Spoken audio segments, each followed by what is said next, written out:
देव भगवान अल्लाह, खुदा, ईश आदि नाम एक ही शक्ति के हैं।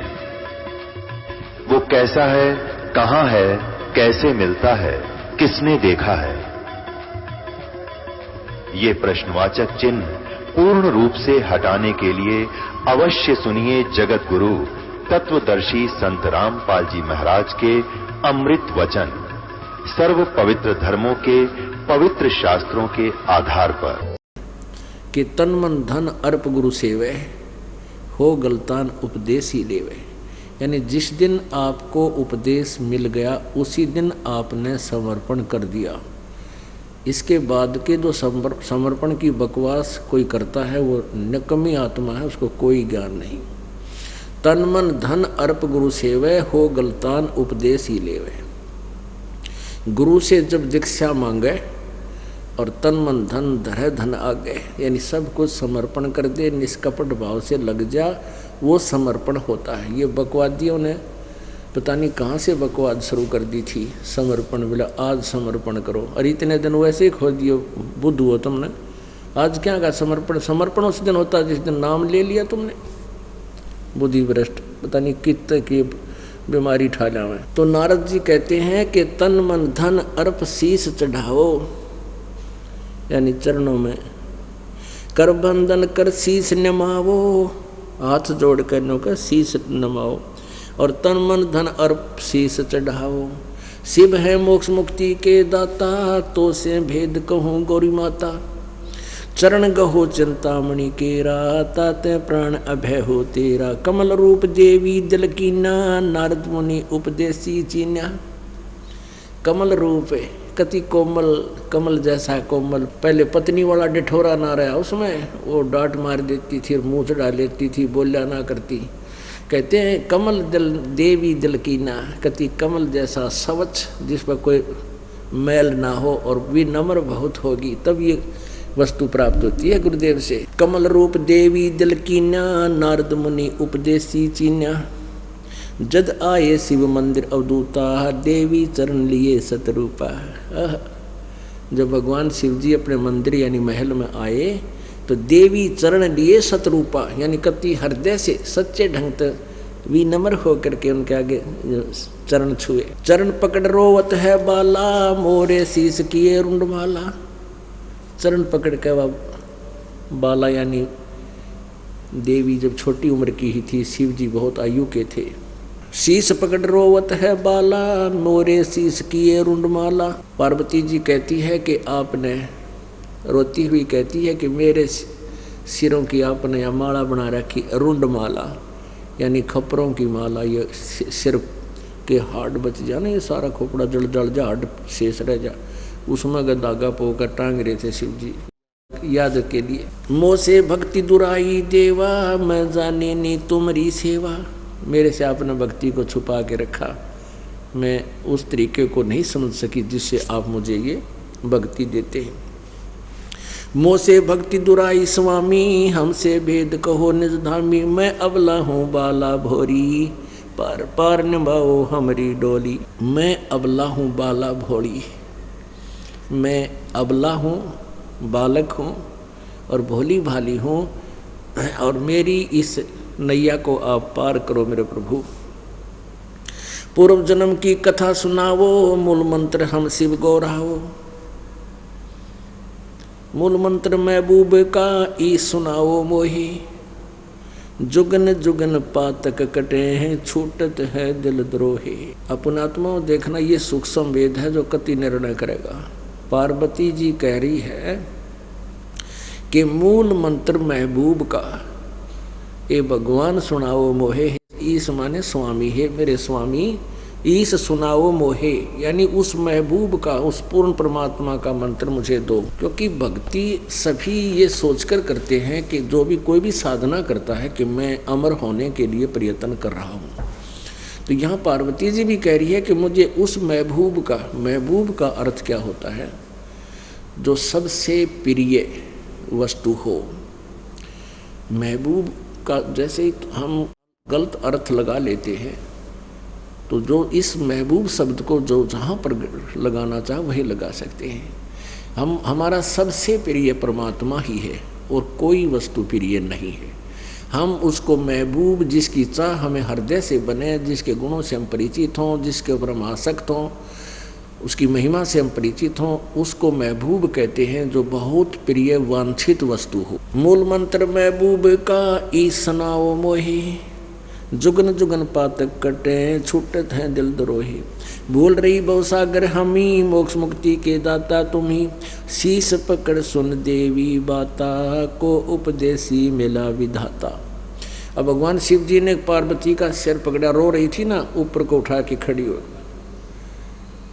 और न्यू बोला कि न्यू बता तुझे कौन ऐसा भगवान आत्मा मिल गया, कोई भगवान ना आया होगा जो तेरी बुद्धि ने फेर गया ना, तेरे समझ मान की बात नहीं थी, भक्ति कर लूं। शीश पकड़ा सुन देवी बाता, को उपदेशी मिला विधाता।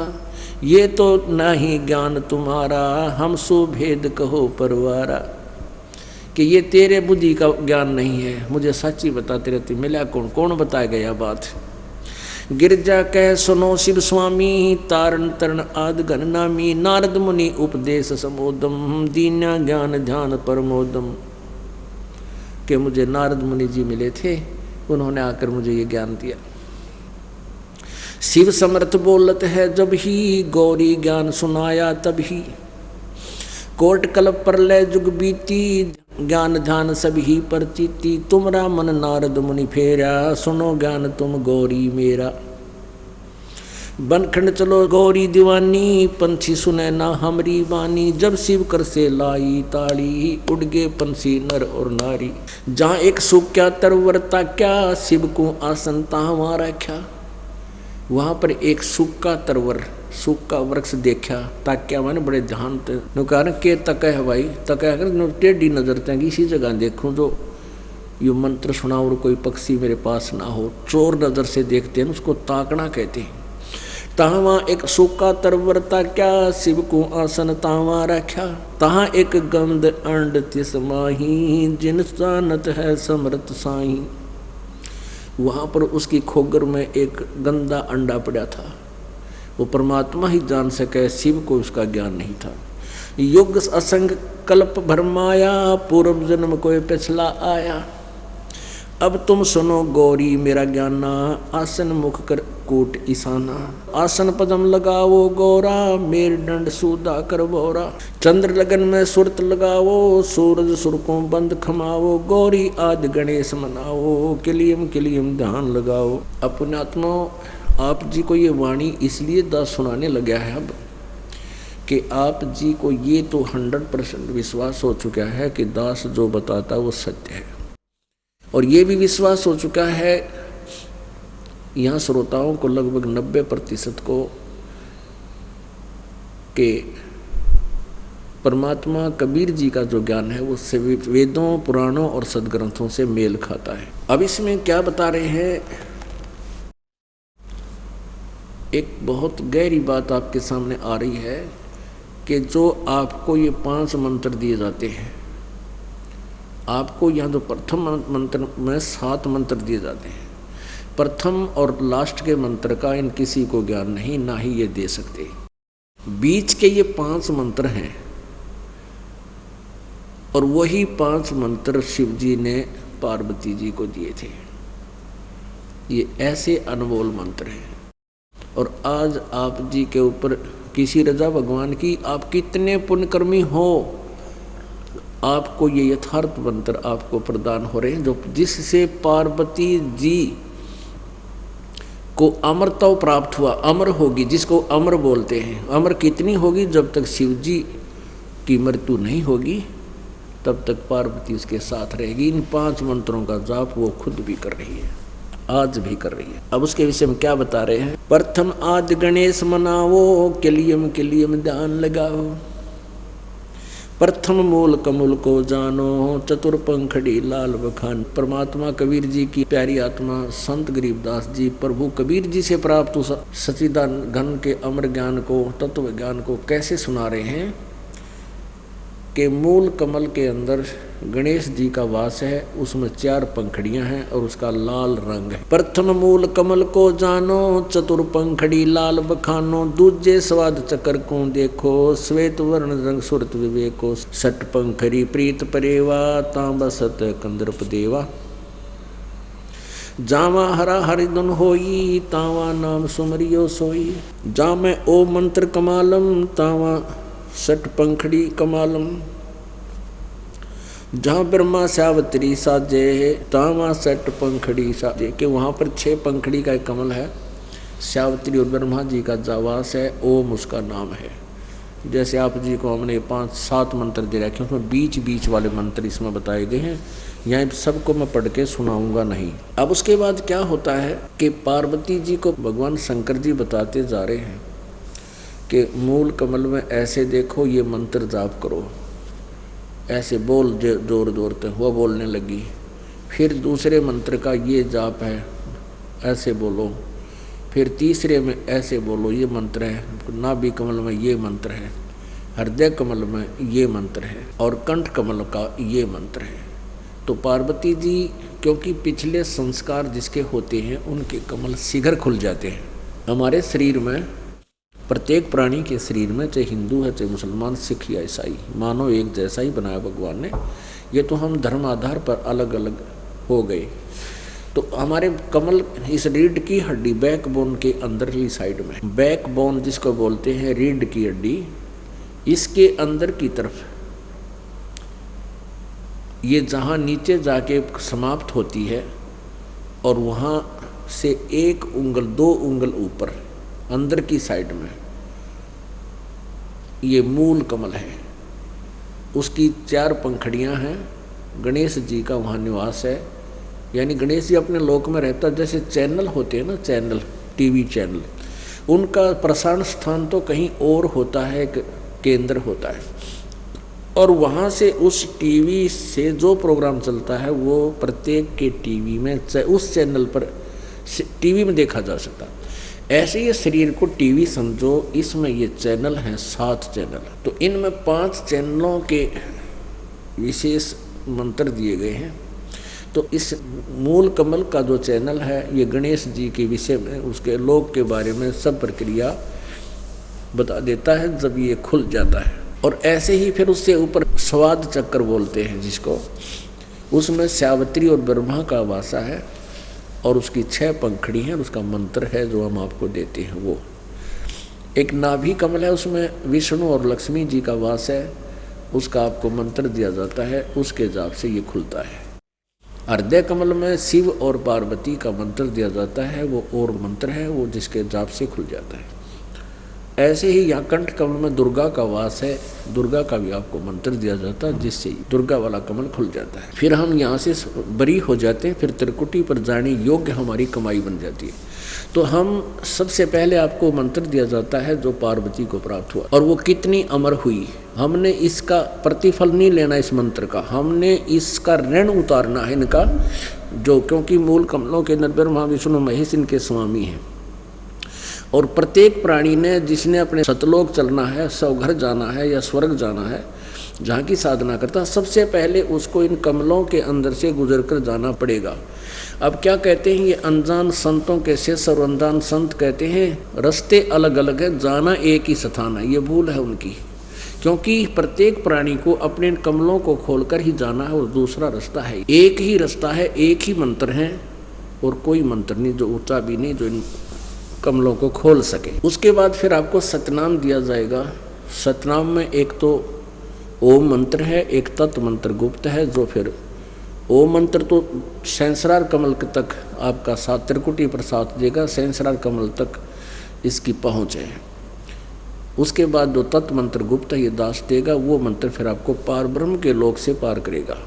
तो हम यहाँ से जब चलेंगे तो ब्रह्मा विष्णु महेश जी की जो हमारे ऊपर कर्जा है वो इनको इस मंत्र के जाप की कमाई छोड़ देंगे, ये हमें बरी कर देंगे। जैसे आप किसी विदेश में गए हो और वहाँ कोई फैक्ट्री लगा ली छोटी मोटी, आप क्या धंधा ठीक चला कोई ना, आपका बिजली का कनेक्शन कट गया, टेलीफोन कनेक्शन कट गया, पानी का कनेक्शन कट गया, और भी असुविधाएं होगी।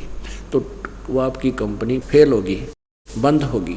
तो उसके लिए क्या होता है कि कोई जिम्मेवार व्यक्ति सरकार को मिल जाए, वो गारंटर बन जाए और फिर उनके सभी कनेक्शन चालू करवा देता है और उसको फिर ऐड दे देता है कि आप कमाई करके इनके बिल भरना शुरू करो। तो फिर वो फैक्ट्री फिर चालू हो जाती है, वो धनी हो जाता है। तो ऐसे आप युगों युगों से अपनी पुरानी कमाई खाकर निर्धन हो चुके हो, सब पर आपत्तियां आने लगी हैं और अब आपको वो मंत्र दिए जाएंगे जिनसे आप इनकी कमाई करके, ये पूजा नहीं है ब्रह्मा विष्णु महेश की, ये तो मजदूरी है, हमारा कर्तव्य है। हमने बैंक से लोन ले रखा है, उसका बैंक का लोन भर देंगे, वो प्रसन्न होंगे और खुश हो जाएंगे, आपको लोन से बरी कर देंगे।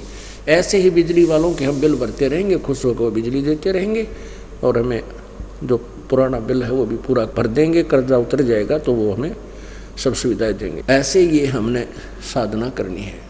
तो क्या हुआ, पार्वती जी का, क्योंकि पिछले पुण्य कर्म जिसके ज़्यादा होते हैं उनको शीघ्र इन कमलों का आभास हो जाता है।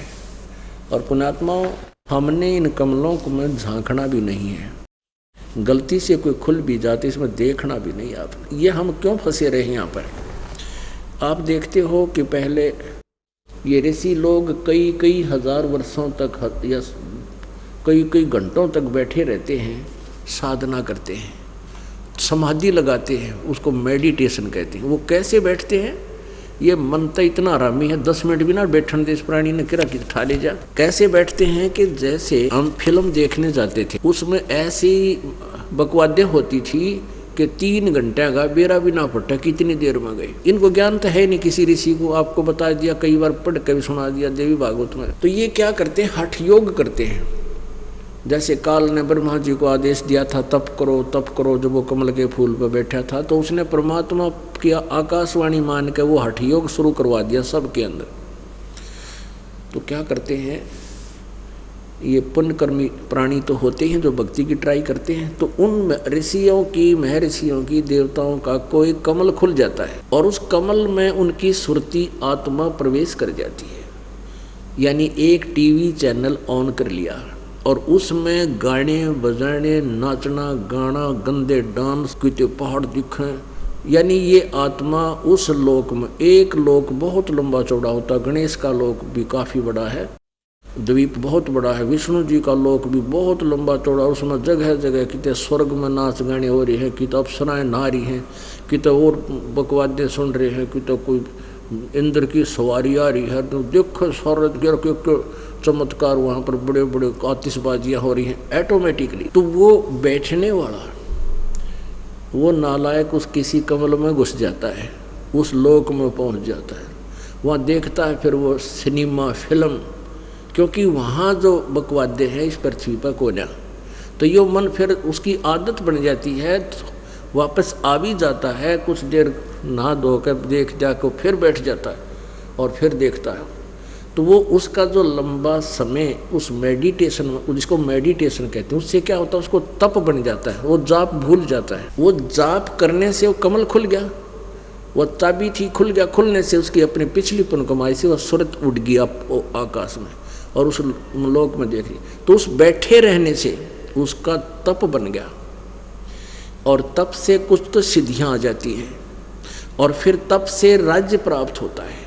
तप से राज मदमानम जन्म तीसरे सुकृष्मानम। और जो उस कमल का, उस देव का उसने मंत्र जाप किया, उस मंत्र के नाम के जाप से उसको कुछ समय उसके लोक में एक बने हुए रेस्टोरेंट, होटल में, स्वर्ग में बकवाद करने का और समय मिल जाए। तो आप जी से यही प्रार्थना करते हैं कि पहले तो हम आपको ऐसे ढंग से मंत्र देते हैं कि आपके कमल खुल अवश्य जाएंगे, लेकिन आपकी सुरती उसमें प्रवेश ना करेगी। उसमें प्रवेश करेगी तो मार खा जाओ, क्योंकि आप तो अभी बालक हो, छोटी छोटी बात ताकि तो झटके पटके दिख जाए, उड़े आसक्त हो जाते हो, अरिशमत ईसा कबाड़ भरे अंदर। तो कहने का बात क्या है कि पार्वती जी कमल में प्रवेश करेगी और वह पहले तो कहती हाँ जी हाँ जी, उस एक कमल में फंस गई वह और वो सुरती उसकी आत्मा तो पहुंच गई किरा कित। और उधर से इस अमर मंत्रों के सुनने से ये भी कुछ अमरता हमें देते, बहुत लाभ देते। तो वो गंदा अंडा जो पड़ा था वृक्ष की उस खोगड़ में, सुराख में, बिल में, उसके ऊपर इन मंत्रों का असर हो गया। शिव जी के मुख से बोलने तय पुण्यात्माओं, पूर्ण संत यानी कुछ अधिकारी के बोलने से उन वचनों का, क्योंकि महिमा साथ सुनाई जाती है भगवान की, परमात्मा की, देवताओं की, वो कथाएं सुनाई जाती हैं और वो कथाएं किसी अधिकारी के द्वारा सुनाई जाती हैं तो असर होता है। अब जैसे ये अमर वाणी आपको सुनाई जा रही हैं, आप पर तो असर हो ही रहा है, आपके शरीर पर भी, आपकी आत्मा इससे बहुत लाभ उठा रही है, इस अमर वाणी से भी बहुत आपको सहारा मिल रहा है इस दास के द्वारा बोली जाने से। इन कथाओं ने और दुनिया कहती रहो कोई नहीं असर होगा, ज्ञान थोड़ा बहुत समझ में अवश्य आ जाएगा। ये और एक चार्ज होता है और इस वाणी का जहाँ तक भी असर होता है, चींटी पे भी, हाथी पे भी, कोई भी जीव जंतु हैं, मच्छर माखी, इनके ऊपर भी असर होगा। और इसके बार बार सुनने से इनको भी शरीर छूट जाने पर परमात्मा दया कर सकते हैं, तुरंत मानव शरीर भी मिल सकता है। नहीं तो इनके गुड अकाउंट में, इनकी आत्मा के अंदर इस वाणी का असर हो रहा है। तो इस प्रकार पुण्यात्माओं जैसे एक विचार करने की बात है, अनधिकारी और अधिकारी का विचार देते हैं। एक बार राजा परीक्षित ने एक भिंडी ऋषि के गले में एक मरा हुआ सांप डाल दिया। राजा परीक्षित कौन था? वो पांडवों का पोता था और अभिमन्यु का पुत्र था। तो वो जंगल में गया हुआ था, रास्ता भूल गया, एक ऋषि समाधि लाए बैठा था। उसने उससे पूछा कि भाई महात्मा जी, मैं रास्ता भूल गया, मुझे मेरे नगर का राह बता दे। वो बोला नहीं, वो साधना कर रहा था। तो उसने गुस्सा उठा कि ये कितना अंडी पा के गया, एक राजा की बात को नहीं मानता। राजा में अहंकार बहुत होता है। उसने एक मरा हुआ सर्प पड़ा था, वो उस गले में डाल दिया। उस ऋषि के लड़के को जब पता चला कि तेरे पिता के गले में और राजा परीक्षित ने सांप डाल दिया मरा हुआ, मजाक कर गया, तेरी इंसल्ट कर गया तेरे पिता की, तो उसने श्राप दे दिया कि तुझे 7वें दिन यू तक्षक नाग डसेगा। तक्षक सर्पों में सबसे जहरीला और सबका सरदार, सबसे ताकतवर है। तो पुण्यात्माओं फिर इस बात का जब पता चला, राजा परीक्षित चिंतित हुआ। सब ऋषि इकट्ठे हुए, धार्मिक गुरु बुलाए गए के विकल्प हो।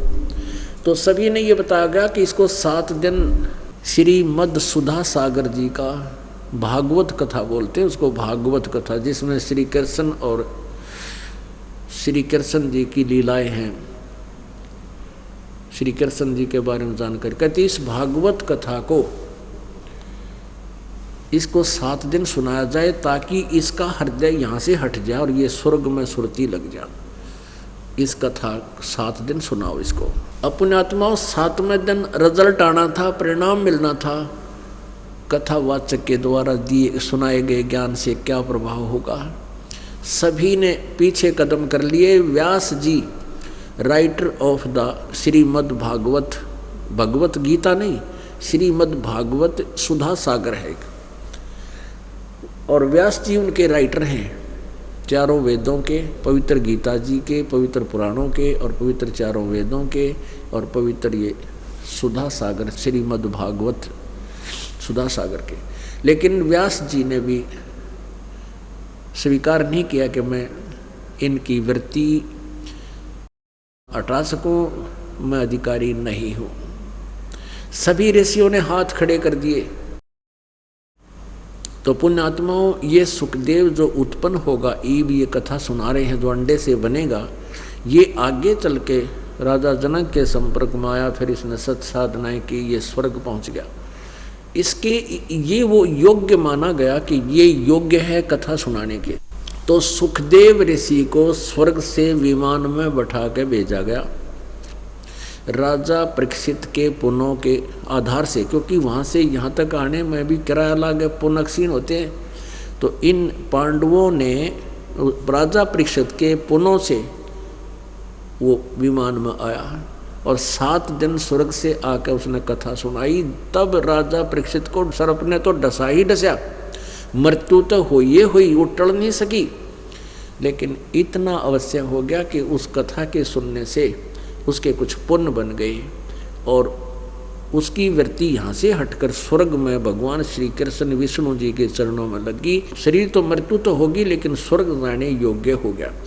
अब कहने का भाव ये है कि उस समय कैसे महापुरुष ऋषि थे, ब्राह्मण थे कई हजार, किसी की हिम्मत नहीं बनी मैं कथा सुना दूं या पाठ कर दूं। अरे कलयुग में किसी ने देख ले काख में पहुंची, आजा मैं पाठ करूं, आजा मैं पाठ करूं।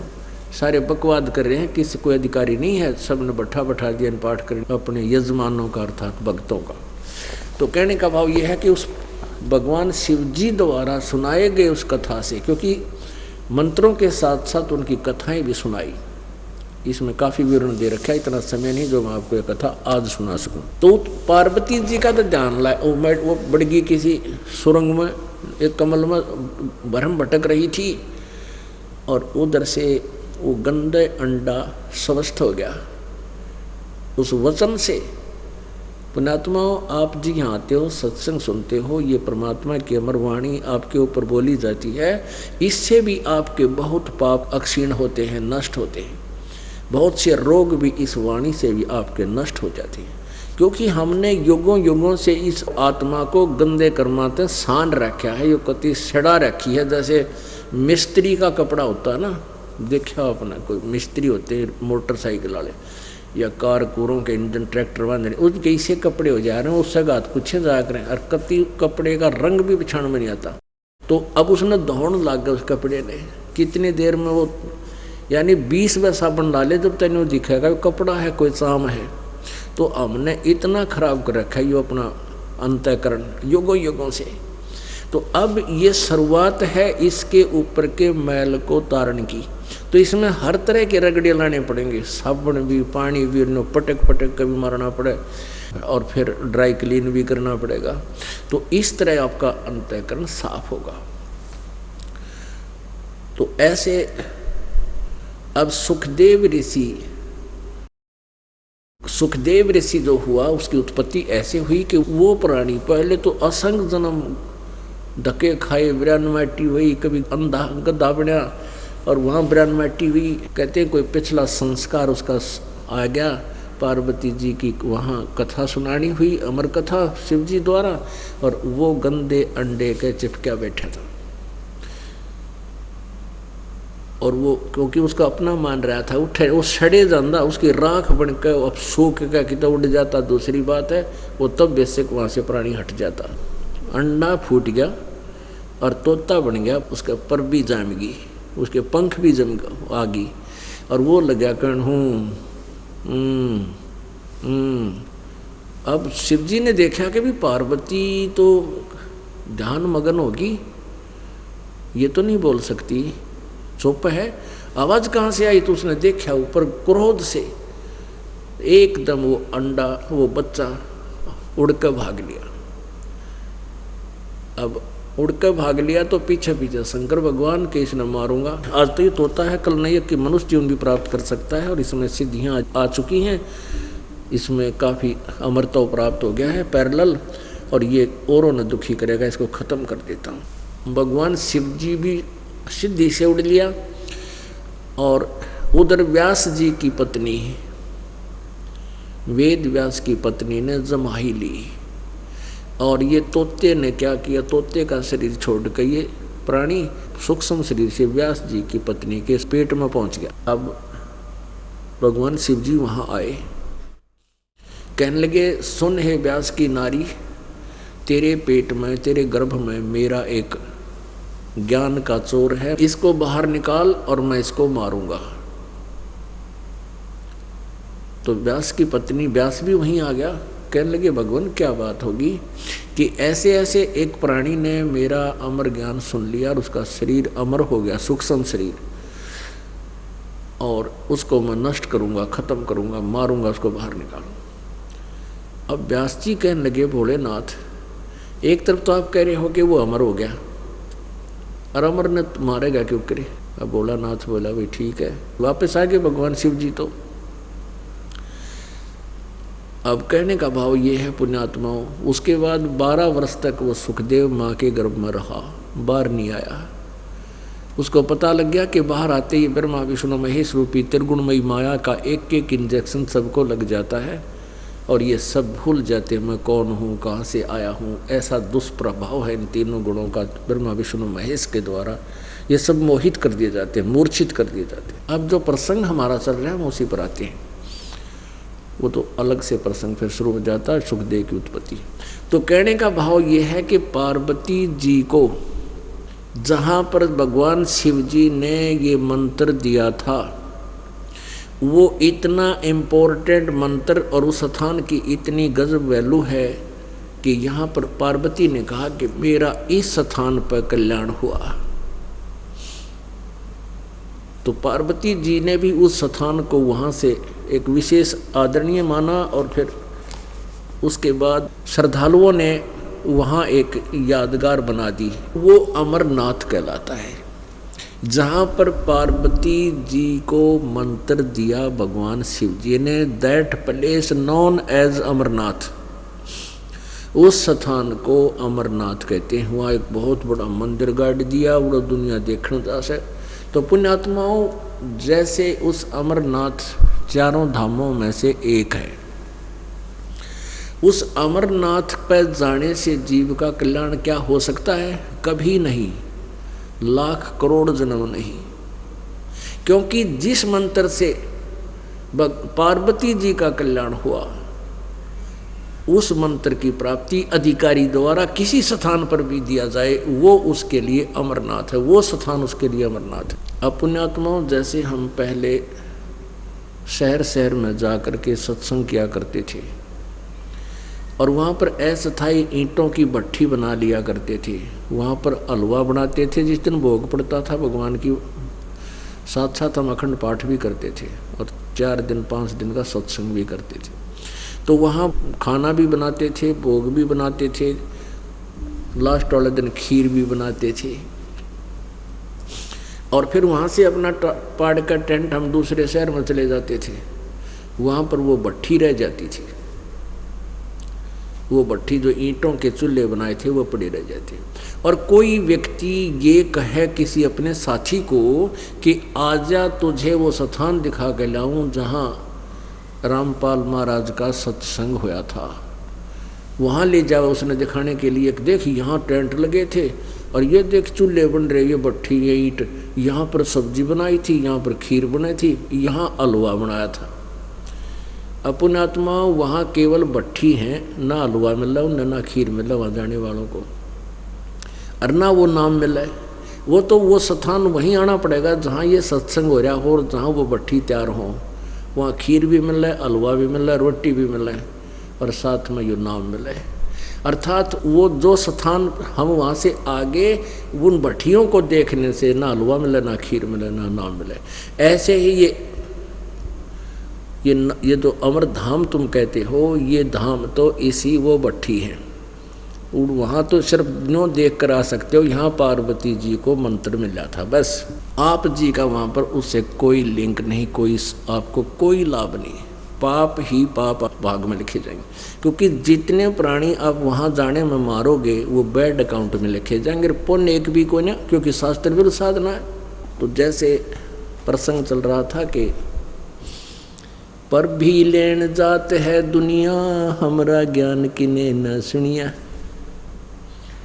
अब इस तरह परमात्मा हमें बताया करते थे कि ये साधनाएं जो तुम करते हो ये व्यर्थ है, ये ठीक नहीं है। पुण्यात्माओं, अब आपने अमरनाथ की कथा सुनी और पार्वती जी कितनी अमर हुई हैं। जब तक भगवान शिव जी रहेंगे तब तक पार्वती इनके साथ है, फिर इन दोनों की मृत्यु होगी। अब ये बात खटक जाती है कि ब्रह्मा विष्णु महेश ये नासवान है, ये नासवान हैं, लेकिन हमारे को इनके बारे में गलत जानकारी दी गई थी कि ये अविनाशी हैं, अजर अमर हैं, इनकी कोई माता पिता नहीं। एक झलक दिखाते हैं कि ब्रह्मा विष्णु महेश नासवान हैं। ये देखिए, ये है श्रीमद् देवी भागवत।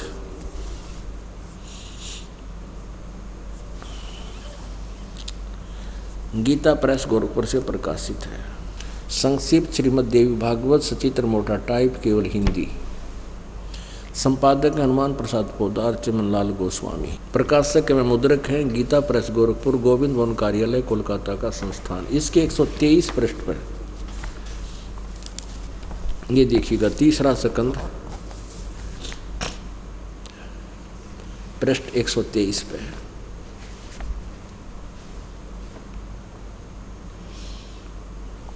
ये यहीं पर देखिएगा। भगवान विष्णु अपनी माता दुर्गा की महिमा कर रहे हैं। तुम शुद्ध स्वरूपा हो, यह संसार तुम्ही से उद्भासित हो रहा है।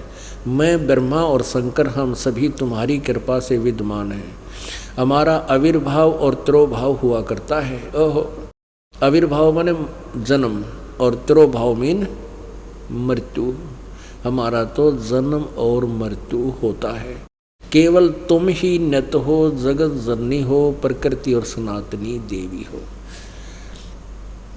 ये प्रकृति शब्द याद रखना, दुर्गा के बारे में कहा है। दुर्गा को प्रकृति भी कहते हैं। गीता जी के 14वें अध्याय में आपको जब दास प्रकृति यानी इस दुर्गा से और काल ब्रह्म से रजगुण ब्रह्मा, सतगुण विष्णु, तमगुण शिव जी की उत्पत्ति दिखाएगा, तब आपको ये प्रकृति शब्द काम आएगा। भगवान शंकर बोले, देवी यदि महाभाग विष्णु तुम्ही से प्रकट हुए हैं यानी जन्म लिया है, तो उनके बाद उत्पन्न होने वाले ब्रह्मा भी तुम्हारे बालक हुए। फिर मैं तमोगुणी लीला करने वाला शंकर क्या तुम्हारी संतान नहीं हुआ? अर्थात मुझे भी उत्पन्न करने वाली तुम ही हो शिवे। संपूर्ण संसार की सृष्टि करने में तुम बड़ी चतुर हो। देखिएगा, इस संसार की सृष्टि, स्थिति और संहार में तुम्हारे गुण सदा समर्थ है। उन्हीं तीनों गुणों से उत्पन्न हम ब्रह्मा, विष्णु एवं शंकर यानी रजगुण ब्रह्मा, सतगुण विष्णु, तमगुण शिव जी नियमानुसार कार्य में तत्पर रहते हैं। और अब देखो, इस एक प्रमाण से कितने कंसेप्ट क्लियर हो गए। एक तो ये हो गया कि ब्रह्मा, विष्णु, महेश ये नासवान है, इनका जन्म मृत्यु होता है। नंबर 2, दुर्गा इनकी माता है। नंबर 3 के रजगुण ब्रह्मा है, सतगुण विष्णु, तमगुण शिव जी। और नंबर 4 कि ये केवल नियमित काम, आपके संस्कार में जो कुछ है उतना ही दे सकते हैं, उसे ना कम कर सकते ना ज़्यादा कर सकते। और थोड़ा सा आपको प्रमाण दिखाते हैं इसी देवी भागवत में 3रे ही स्कंद में। इस दुर्गा ने ब्रह्मा, विष्णु, महेश जब ये बेहोश कर रखे थे, इन तीनों ये युवा हो जन्म होते ही इनको बेहोश कर दिया था। कोमा में इनकी परवरिश की जाती है ताकि इनको पता ना लगे तुम्हारी माँ कौन है, तुम्हारा पिता कौन है। इनको धोखे में रखता है ये काल, इनका पिता। और दुर्गा को स्ट्रिक्ट ऑर्डर है कि तू सच नहीं बतावेगी, नहीं तेरी साथ से तुझे मैं बहुत तंग कर दूंगा। या काल के डर से इनको सच्चाई नहीं बताती, ये भी उसी का सहयोग देती है। तो क्या होता है कि दुर्गा जब ये सचेत होते हैं, तीनों में से अब भूतनी की तरफ प्रवेश कर जाती है, तीनों में से निकल जाती है, तो ये तीनों सचेत हो जाते हैं, होश में आ जाते हैं। इन तीनों को इकट्ठा कर देती है, फिर विमान में बैठाती है। विमान में बैठाकर इनको आकाश में उड़ा देती है। तो आकाश में उड़ते हैं तो ये देखते हैं कि वहाँ इन्होंने एक ब्रह्मा और देखा, एक विष्णु और देखा, एक शिवजी और देखा। तो ये चक्कर में पड़ जाते हैं, ये और ब्रह्मा और विष्णु और शिवजी ये कौन है? अब देखिएगा, ये देखिएगा वही श्री देवी भागवत 3रा स्कंद यहाँ से प्रारंभ होता है। जन्मेजय ने पूछा, भगवान आपने अम्बा यज्ञ अर्थात परम पवित्र नवरात्र व्रत करके उसके द्वारा देवी के आराधना करने की आज्ञा दी है, अतः वे कौन देवी हैं और कैसे और कब उत्पन्न हुई, कब प्रकट हुई, उनके पधारने का क्या उद्देश्य है तथा वे किन गुणों से विभूषित है, अम्बा यज्ञ किस प्रकार होती है, ऐसे ऐसे है। ब्रह्मांड साथ ही विस्तार पूर्वक ब्रह्मांड की उत्पत्ति भी कहिए, क्योंकि देवभू ब्रह्मांड के विषय में जो कुछ कहा गया है वह जैसा जो है वे सभी बातें आप जानते हैं। मैंने सुना है कि ब्रह्मा और विष्णु और रुद्र ये 3 सगुण देवता हैं। कर्म से सृष्टि, पालन और संहार के कार्य का उत्तरदायित्व इन पर रहता है। पाराशर नंदन है, व्यास जी से पूछ रहे जन्मेजय यानी उस परीक्षित के पुत्र। व्यास जी, अब मैं इनके संबंध में विस्तार पूर्वक जानना चाहता हूँ, आप बतलाने की कृपा करें। व्यास जी कहते, राजन तुम्हारी बुद्धि बड़ी विशाल है। अभी तुमने जो पूछा है कि देखिए ब्रह्मा आदि की उत्पत्ति, ब्रह्मा आदि माने ब्रह्मा, विष्णु, महेश, ब्रह्मा आदि की उत्पत्ति कैसे हुई, सो वह महान कठिन विषय है। उसमें अनेक प्रश्न उठ जाते हैं। यही प्रश्न पूर्व समय में मैंने नारद जी से किया था। मैंने कहा, सुनो, आप बुद्धिमान हैं, मुझे यह बतलाने की कृपा कीजिए कि इस विस्तृत ब्रह्मांड के प्रधान कर्ता कौन है। मुनिवर, यह ब्रह्मांड कहाँ से उत्पन्न हो गया? द्विजवर, साथ यह भी बताइए कि यह ब्रह्मांड विनाशशील है अथवा सदा रहने वाला। इसकी रचना, यानी व्यास जी कह रहा है कि मन ने नारद से पूछा था, करने वाला कोई एक है अथवा इस बहुत से इसके रचयिता हैं। कर्ता के अभाव में कार्य का होना असंभव है। यह प्रश्न मेरे मन में उठा करता है। कुछ लोग भगवान शंकर को परम कारण मानकर जगत का रचयिता बतलाते हैं। वे कहते हैं कि देवादिदेव भगवान शंकर अविनाशी पर पुरुष हैं, उनका कभी जन्म और मरण नहीं होता, वे आत्मा में रमण करने वाले हैं, देवताओं पर भी उनका शासन बना रहता है, तीनों गुण रहते हैं और उनसे वे निर्लिप्त रहते हैं। वे संसार रूपी सागर में से उद्धार करने के लिए सदा तत्पर रहते हैं। तो वे सृष्टि, स्थिति और संहार के अधिकार में। दूसरे कई लोग भगवान विष्णु की प्रशंसा किया करते हैं। वे शक्तिशाली पुरुष हैं, अव्यक्त, अखिल, ऐश्वर्य संपन्न परब्रह्म परमात्मा है। उनकी कृपा से भक्ति और मुक्ति दोनों सुलभ हो जाती हैं। वे शांत स्वरूप हैं सभी और उनका मुख है।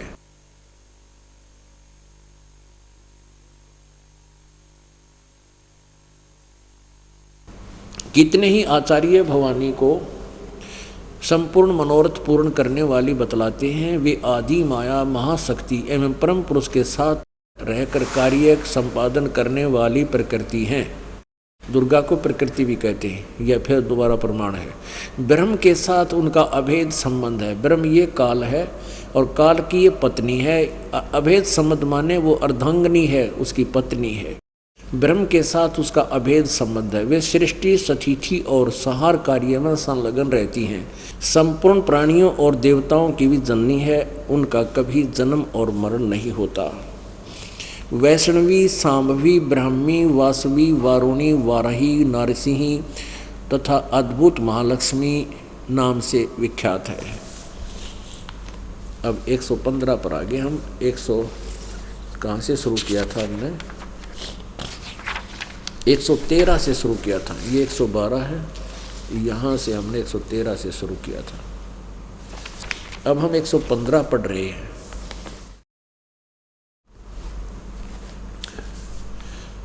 कितने श्रेष्ठ मुनि कहते हैं कि जो निरंजन, निराकार, निर्लेप, निर्गुण, अरूप एवं व्यापक ब्रह्म है, उन्हीं से जगत की सृष्टि हुई है। कहीं कहीं वेद और उपनिषद में वे ही ब्रह्म तेजों में बतलाए गए हैं। वे प्रधान पुरुष हैं, हजारों मस्तकों, आँखों, कानों, हाथों, मुखों, चरणों में के वे संपन्न हैं। से वे आकाश विष्णु का चरण है, फलाना फलाना। कुछ दूसरे प्राचीन रहस्य के जानकार लोग उन्हें पुरुषोत्तम कहते हैं। अब नारद जी कहते हैं, व्यास जी, प्राचीन समय की बात है, यही संदेह मेरे हृदय में उत्पन्न हो गया था। तब मैं अपने पिता अमित तेजस्वी ब्रह्मा जी के स्थान पर गया और उनसे इस समय जिस विषय में तुम पूछ रहे हो उसी विषय में मैंने पूछा। मैंने कहा, पिताजी, यह संपूर्ण ब्रह्मांड कहाँ से उत्पन्न हुआ? विभो, आपने सम्यक प्रकार से इसकी रचना की है, अथवा विष्णु इस विश्व के रचयिता हैं या शंकर ने इसकी सृष्टि की है? जगत प्रभु, आप विश्व के आत्मा हैं, सच्ची बात बताने की कृपा करना। अब नारद जी ने बेरा है कि जब ये बिछड़ जाते हैं ना ब्रह्मा विष्णु में, ये गपोड़ पे लेंगे, तो यह कहता सच्ची बताइए, झूठ ना बोलियो, सच्ची बात बताने की कृपा करना। किन देवता की पूजा करनी चाहिए, यानी किस देवता की, तथा कौन देवता सबसे बड़ा एवं समर्थ है? निष्पाप ब्रह्मा जी, इन सभी प्रश्नों का समाधान करके मेरे हृदय के संदेह को दूर करने की कृपा कीजिए। सत्यवती नंदन व्यास जी, इस प्रकार मेरे प्रसन्न करने पर लोक पिता में ब्रह्मा जी मुझसे कहने लगे। ब्रह्मा जी ने कहा, बेटा, मैं इस प्रश्न का क्या उत्तर दूं? यह प्रश्न बड़ा ही जटिल है। तुम भगवान विष्णु से इसका समुचित समाधान पा सकते हो। अपने गले से टाड़ा है कि विष्णु पर पूछ लिए। महामते फिर भी बताता है, महामते इस संसार में कोई भी रागी पुरुष ऐसा नहीं है जिसे यह रहस्य विदुत हो, यानी सृष्टि रचना का किसी ने ज्ञान हो।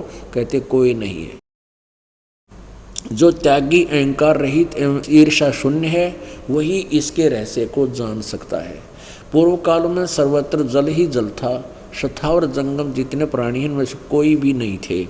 तब कमल से मेरी उत्पत्ति हुई। उस समय मुझे सूर्य, चंद्रमा, वृक्ष और पर्वत कुछ भी दिखाई नहीं दिए, कुछ भी दिखाई नहीं पड़े। 116 पर मैं कमल की कणिका पर बैठकर विचार करने लगा, इस अगाध जल में मैं कहाँ से उत्पन्न हो गया, कौन मेरा रक्षक है, तथा इस प्रलय काल में सृष्टि में संहार करने वाला कौन विशिष्ट पुरुष है। कहीं भी स्पष्ट रूप से भूमि भी नहीं दिखती जिस पर यह जल टिका हुआ है। यह कमल कैसे उत्पन्न हुआ? यूं विचार करके मैं जल में उतरा। 1000 वर्ष तक पृथ्वी का अन्वेषण करता रहा, उस पर भी मुझे उस जल का कहीं और छोर नहीं मिला। इतने में आकाशवाणी हुई, तप करो तप करो। यूं रोक काट दिया काल ने, जो कहा तप करो तप करो। तब मैंने तपस्या आरंभ कर दी। कमल पर बैठे ही 1000 वर्ष तक मैं तप करता रहा। फिर उसी समय सृष्टि करो ऐसे आकाशवाणी सुनाई पड़ी। उसे सुनकर मैं बड़े आश्चर्य में पड़ गया। सोचा कि किसकी सृष्टि करूं अथवा मेरा क्या कर्तव्य है। उसी समय मधु और कैटब नाम के 2 भयंकर दानव सामने आ गए। वे उस महावरण में मुझसे युद्ध करने की इच्छा प्रकट करने लगे। उनसे डरकर ब्रह्मा जी नीचे उतर गए। वहाँ मुझे एक परम अद्भुत पुरुष के दर्शन मिले। नीचे उतर गया, कमल के डंठल पकड़कर जल में उतरा। वह उनका श्री विग्रह मेघ के समान श्याम था। ये विष्णु जी पा गया, वो बेहोश पड़े थे। वे पीताम्बर पहने थे, 4 भुजाएं थी, शेष नाग की सैया पर सोए थे। उन जगत प्रभु के गले को वनमाला सुशोभित कर रही थी। शंख, चक्र, गदा और पद्म, इन 4 आयुधों से वे शस्त्रों से अनुपम शोभा पा रहे थे। ऐसे शेष शाही भगवान विष्णु का मुझे दर्शन हुआ। वे योग निंद्रा के वशीभूत होकर गाढ़ी नींद में सोए हुए थे। उनकी सारी चेष्टाएं शांत थी। नारद जी शेष नाग के सैया पर सोए हुए उन प्रभु को देखकर मेरा मन चिंतित हो उठा। इतने में भगवती योग निंद्रा याद आ गई। मैंने उनका सत्वन किया। तब वे कल्याणमयी भगवती श्री विष्णु के विग्रह से शरीर से निकलकर अचिंत रूप धारण करके आकाश में विराजमान हो गई। दिव्य आभूषण उनकी छवि बढ़ा रहे थे। जब योग निंद्रा भगवान विष्णु के शरीर से अलग होकर आकाश में विराजने लगी, तब तुरंत ही श्री हरि उठ बैठे और उन्हें मधु और कैटब के साथ 5000 वर्ष तक बड़ी घमासान लड़ाई की। तब वे दैत्य बने। पुण्यात्माओं, अब क्या था कि पहले तो ब्रह्मा जी बेहोश पड़े थे। उसको कमल के फूल पर लाकर सचेत कर दिया। ब्रह्मा जी कहते हैं अपने पुत्र नारद जी को कि अपने आप को मैंने कमल के फूल पर बैठा पाया। मैं नहीं सोच सका कि मेरा कौन जन्मदाता है, मैंने किसने मुझे यहाँ पैदा कर दिया, तो मैं इस चक्कर में पड़ गया। पहले तो पृथ्वी ढूंढने लग गया, पृथ्वी की तरफ पाई नहीं। फिर आकाशवाणी हुई, तप करो तप करो, तो मैंने डरते ने कमल पर बैठ कर 1000 वर्ष तक तप किया। फिर आकाशवाणी हुई सृष्टि करो, तो मैंने सोचा सृष्टि क्या की करूं। वैसे तो ब्रह्मा जी नीचे उतरा नहीं था। इस काल ने मधु और कैटब नाम के 2 राक्षस भेज दिए, कितने मारेंगे। वो डरता नीचे उतर गया। नीचे उतरा था आगे विष्णु भगवान पाए। विष्णु भगवान बेहोश कर रखे दुर्गा ने, क्योंकि अब भूतनी की तरह प्रवेश हो जाती है अन्य रूप बना के। एक सिद्धि बहुचोल्य धार है, एक सिद्धि है जो बहुत से रूप बना सकती है, तो वह सिद्धि दुर्गा के पास है। अन्य रूप में वह भूतनी की तरह विष्णु जी में प्रवेश थी। और जब वह भूतनी की निकल गई उसके बाद दुर्गा, तो विष्णु जी होश में आ गए, ना तो बेहोश पड़े थे, और वो आकाश में दिखाई देने लगी। तो उसके बाद क्या होता है कि ये मधु और कैटब भगवान विष्णु ने मार दिए 5000 वर्ष लड़के, और वो भी देवी एक सुंदर रूप में उनके सामने आई और वो उसकी तरफ बकवाद नज़र से देखने लगे। जब विष्णु मार पाए, वैसे तो ये मार भी नहीं पाए। पढ़िए ध्यान से आगे देखिए। श्री विष्णु के विग्रह से निकलकर अत्यंत रूप धारण करके आकाश में विराजमान हो गई।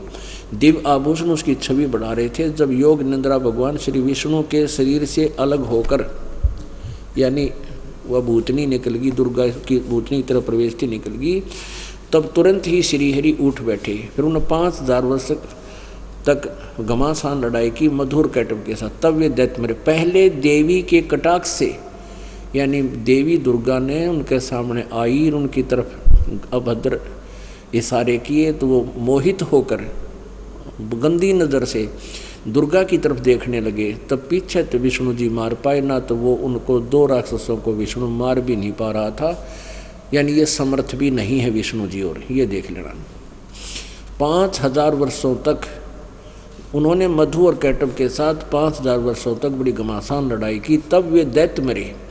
मरने का कारण भी तुरंत लिखा कि पहले देवी के कटाक्ष से, उसके अभद्र तरीकों से, यानी आकर्षित तरीकों की से देखने से दुर्गा की तरफ ये मधु कैटब देखने लगे। पहले देवी के कटाक्ष से मधु और कैटब मोहित हो गए थे। इसके बाद पीछे तो इसके बाद विष्णु ने गोद में लटाकर उन्हें वहीं प्राण रहित कर दिया। अब वहाँ मैं और भगवान विष्णु 2 थे। वहीं पर रुद्र भी प्रकट हो गई। ये शिव जी भी भेज दिया जो होश में लाके। ये भी ऐसे, ये क्या करते हैं, दुर्गा और काल प्रत्येक ब्रह्मांड के शून्य शिखर में, टॉप मोस्ट प्लेस पर इन्होंने 3 स्थान बना रखे। एक स्थान को रजोगुण प्रधान कर रखा है, दूसरों को तमोगुण प्रधान, तीसरे को सतोगुण प्रधान। जैसे एक मकान में और 3 कमरे हों, एक में तो अश्लील चित्र लगे हों, अभद्र चित्र लगे हों, वहाँ जाते ही मनुष्य के मन का जो प्रभाव है, उसके विचार उतने ही मलिन हो जाते हैं। जब तक वो उन चित्रों में ध्यान रखता है, उसके अंदर ऐसे ऊटपटांग विचार आते रहते हैं। उसका स्वभाव ऐसा ही बन जाता है, उसी गुण से युक्त हो जाता है। और दूसरे में लगे हों साधु संत फकीरों के, महात्माओं के, वहाँ जाते ही मन एकदम दूसरी स्वभाव बन जाता है मन का, वहाँ दूसरे विचार, अच्छे विचार आने शुरू हो जाते हैं। और तीसरे कक्ष में इन सूरवीर योद्धाओं के, शहीदों के फोटो लगे हों, चित्र लगे हों, तो वहाँ जाकर के शरीर का, मन की ऐसी वृत्ति हो जाती है, ऐसे उनके विचारों में उसी प्रकार खून खोल जाता है और बड़े मतलब मजबूत सा दिल बन जाता है। तो वैसा स्वभाव बन जा, प्रभाव बन जाता है। तो ऐसे इसने 3 स्थान बना रखे हैं, एक रजोगुण प्रधान, एक सतोगुण प्रधान, एक तमोगुण प्रधान। बहुत सुंदर, दूर दूर। तो ये दोनों दुर्गा और ये काल ब्रह्म जब रजोगुण प्रधान क्षेत्र में रहते हैं, तो उनके संयोग से, पति पत्नी व्यवहार से जो पुत्र उत्पन्न होता है, तो वहाँ रहते हुए जैसा उनका स्वभाव रहेगा वैसा ही बच्चे का स्वभाव बनेगा। तो वो रजोगुण युक्त बन जाता, उसका नाम ब्रह्मा रख देते।